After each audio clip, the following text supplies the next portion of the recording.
Pues la pelea, como siempre, no. Hay que salir a pelear, hacer mi trabajo y pues es una pelea dura, es una pelea grande y lo más importante es el lugar, ¿no? Es el Madison Square Garden y para mí tener un buen performance ahí es algo que me va a catapultar en mi carrera. Te voy a preguntar sobre el Madison precisamente. ¿Te cambia mucho el tema de la presencia de gente después de mucho tiempo? Realmente no. Yo realmente no tengo mucha diferencia si peleo ante miles de personas o nadie. Para mí simplemente el objetivo es uno y es acabar el que tengo enfrente mío. No importa ciudad, país o arena. Pero en este caso, el arena es especial para mí. Hablaste mucho y has repetido bastante lo de finalizarlo antes del tercero. ¿Qué es lo más difícil para lograrlo tomando en cuenta la carrera de Frankie? Pues salir a hacer todo, no dejar nada guardado, no dejar todo ir y pues simplemente pelear hasta el final. ¿Crees que él va a tener una estrategia similar a la que tuvo él en su momento contigo, tomando en cuenta la edad y todo lo demás? Ah, es probable, las posibilidades son muchas, ¿no? Pero me he enfocado mucho en estar en forma, en tener un buen juego de pelea y el salir a ejecutar, salir con todo. ¿Cuáles son tus expectativas más allá de la victoria, obviamente? ¿Qué seguiría después de esto? Pues primero lo primero y eso es ganar. Chito, ¿cómo estás? Desde Ecuador también y realmente es un placer poder estar en la pelea del día sábado. En cuanto al performance que trabajaste para esta pelea, ¿qué tuvo que cambiar de cara a lo que será justamente tu siguiente rival? Pues obviamente la última fue contra un striker, este es un luchador que boxea muy bien, entonces algunos boxeadores profesionales vinieron a darme rounds, traje buenos luchadores para trabajar ahí y al final del día hacer sparring con peleadores que tengan cualidades similares, ¿no? Buen boxeo, buena lucha y entrenar muy fuerte y ser muy disciplinado. ¿Crees que no te hayan finalizado, que no tengas knockouts? ¿Es una presión adicional para ti o es un aliento, una motivación? Pues simplemente prefiero no pensar en eso, ¿no? Yo creo que cuando te enfocas en esas cosas es cuando lo peor puede pasar, ¿no? Para mí el enfoque es hacer mi trabajo, mantener mi disciplina, mi ética de trabajo siempre al 100 y salir a con todo, ¿no? Matar o morir. Y la última de mi parte, ¿crees que después de esta pelea, si Dios lo permite, hay un triunfo, podrías ir por una pelea de cinturón? Pues sí, es un nombre grande, me pondría en la fila para eso y sería una victoria gigante para mí.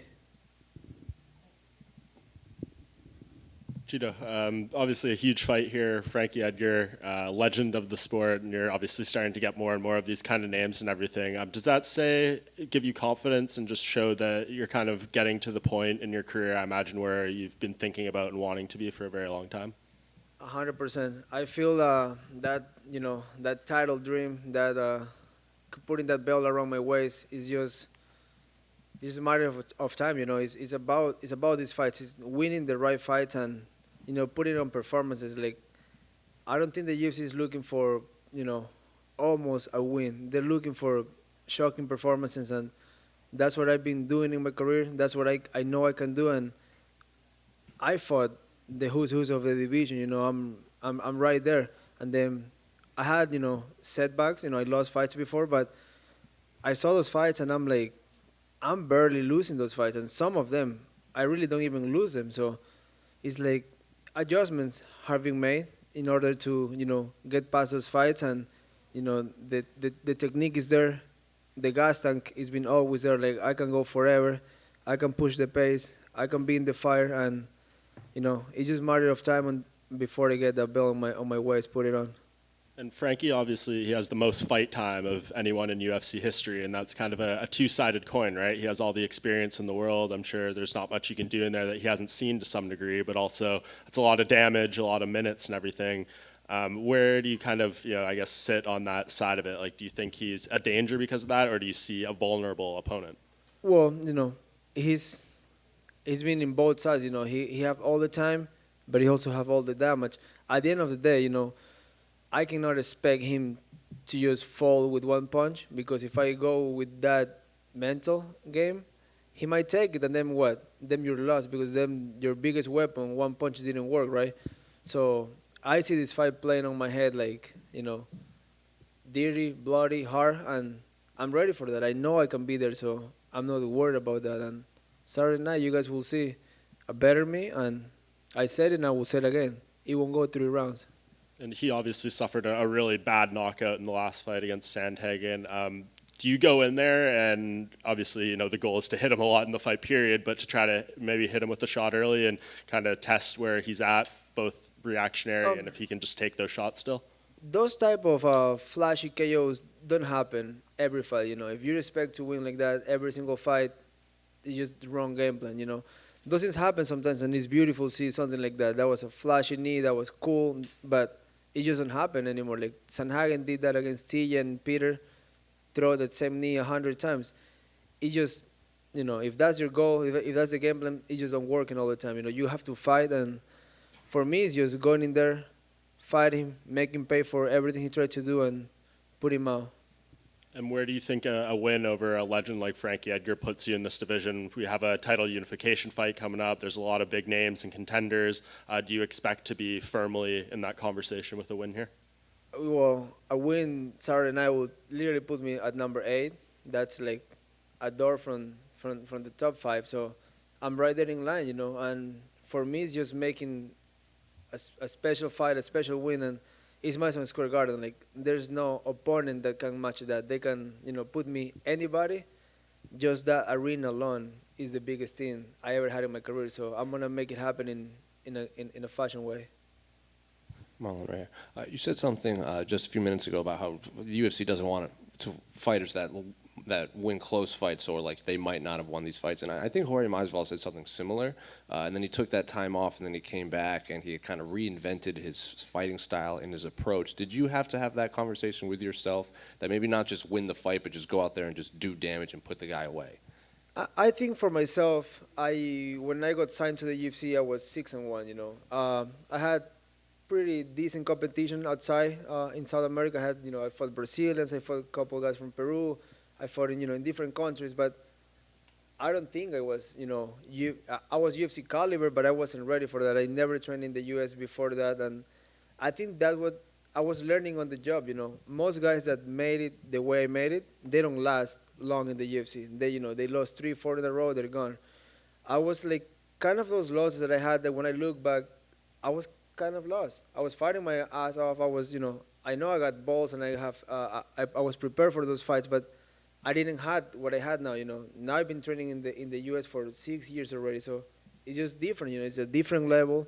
You got to train with better fighters. You got coaches all over the place and people that have been there, coaches that have been winning titles. That's why I make the move with Jason Parilla, the Ruka Jin, just because how many champions he had, and he's not the guy that grabbed a guy that is already a champion. He grabbed guys like Michael Bisping, that he was always in the top 5 and becoming a champion, and that's not just a guy. When RDA moved to him, he was doing great at welterweight too, Chris Cyborg too, so it's like, you have to see where the results came from, like somebody that is doing the stuff, and he's been doing it for a while, so since I moved full-time with him, I'm like, I think that's what I was missing. Some, better advice, better coach. What did you make of the interim title fight between Jan and Corey Sandhagen? A lot of fans saying that was one of the better fights of the year. I love it. I watched that fight and just brought a lot of motivation to me, and it's just another reason why I wake up out of bed every morning thinking I gotta get shit done, just because that's a high level fight. Them both are well rounded. They can do it all, and for me it's just like, if I want to get there, there's only one way to get it, and it's just stay focused, stay disciplined, and just do my job. On over here on your right. Of course, Madison Square Garden is very close to home for Frankie Edgar. Are you anticipating it being a hostile environment this week because of that? It doesn't matter. There can be 100 people and just one of me. It doesn't matter if it's the whole arena yelling his name. When the cage is locked, those people is just yelling. It's just me and him inside there. So it can be in his backyard, in my backyard. Even if one day the UFC will come to Ecuador, and I'm gonna make that happen. It doesn't matter. Everybody's cheering for me. You get punched in the face, you're going down. So for me, it's just the location is special. It's all the big things happen there in boxing. All the big, stars perform there. So I just wanna be another person performing there. That's it for me. And Marlon, back in July, your former foe, Sean O'Malley, raised a bunch of eyebrows when he said that you have to earn your way back to a fight with him, despite the fact that you already earned the win in your first bout. What are your thoughts on those comments? Well, again, I said it many times before, we are in the times that everything is cloud, everything is like what you say, who you hang out with. I don't give a shit what he's saying, but I knock him out. You can say whatever you want, you can make fun of it. At the end of the day, he's going to bed every night knowing I put him out. So we can we can talk crazy shit, I can use my social media and, just say crazy shit. And I know people will like that, but I keep it real. I like to be real. I like to say facts, and, I earn everything I have in my life by going forward and going hard. So he can go and fuck himself. Well, both O'Malley and Dominic Cruz are fighting next month in the same card. Those are two names that you've been linked to for a while now in your career. Just curious, what do you think of their matchups, and do either of those fights interest you down the line again? I'm gonna start with Dominic. I think Dominic was smart to pick up the fight with Munoz because we get offered to fight a couple times. He said that he was looking for something bigger and better, which we all looking for that. But still, he could accept the fight and just prove it, just beat me if he can, or I will do that. And I think he grabbed the fight with Munoz just because the way Munoz fight. Munoz is a guy that is tough, is durable, but if you move around, it's kind of like he couldn't find Frankie, he couldn't find Aldo. So I'm guessing Dominic is thinking that way. And in the other side, O'Malley have I would say a little tougher fight with Paiva, but that's a guy coming from 25, have one win in the division. It's a good win over Kyler Phillips. That's a prospect, but a prospect. There's a bunch of prospects out there, so it's not like he's coming off the biggest win of his life anyway. So they have to win. Doesn't matter who's in front of you. If you win, you have a chance at any time. Chito, en español para Latinoamérica. Sos un prócer para el MMA latinoamericano y quizás uno de los culpables de que haya crecido tanto el deporte en nuestro continente. ¿Cómo ves la evolución del MMA desde que llegaste a la UFC, desde 2014? Pues al comienzo vi un estanque y a todos mis amigos que pelean en Sudamérica, especialmente a mis amigos en Ecuador, yo siempre dije, siempre hablé, me criticaron mucho por hacerlo, pero como lo dije antes en inglés, yo prefiero ser real y decir lo que pienso y no contentar a la gente. Y dije, los que quieren llegar a la UFC, háganse el favor y vayan a otro país. Si no tienen la visa para entrar a Estados Unidos e ir a un equipo donde hay campeones mundiales, donde hay competencia dura, váyanse a Brasil, vayan a México, que es lo más cerca que es estar a un nivel de la UFC. Y al principio me criticaban, me decían, no, que cómo vas a hablar así de tu país. Yo no he hablado mal de mi país, pero el nivel no está en mi país, el nivel no está en otros países. Y todos los que están llegando o los que ya llegaron lo hicieron saliendo. Entonces, bien por ellos. Y hoy en día hay una fila de latinoamericanos que van a llegar. Solo de Ecuador hay como 7 u 8 ahorita entrenando en México, ya uno llegó. Entonces, solo falta tiempo para que hayan, igual que los americanos, igual que los brasileños, que hayan 30, 40 más latinos dentro de la UFC. Y de ahí pues cada uno tiene que hacerse su camino, porque todo es ganando en este deporte.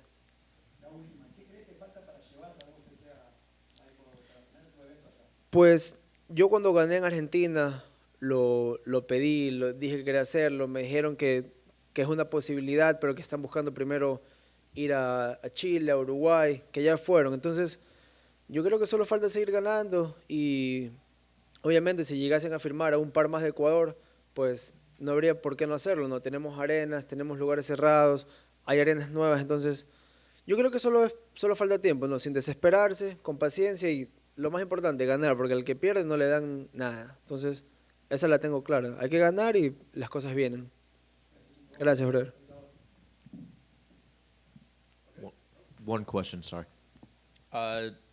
You've never been finished. Edgar is known as mostly a durable fighter. He's had a few knockouts recently. You were talking about trying to change up the style earlier and, trying to finish fights and not go to decision.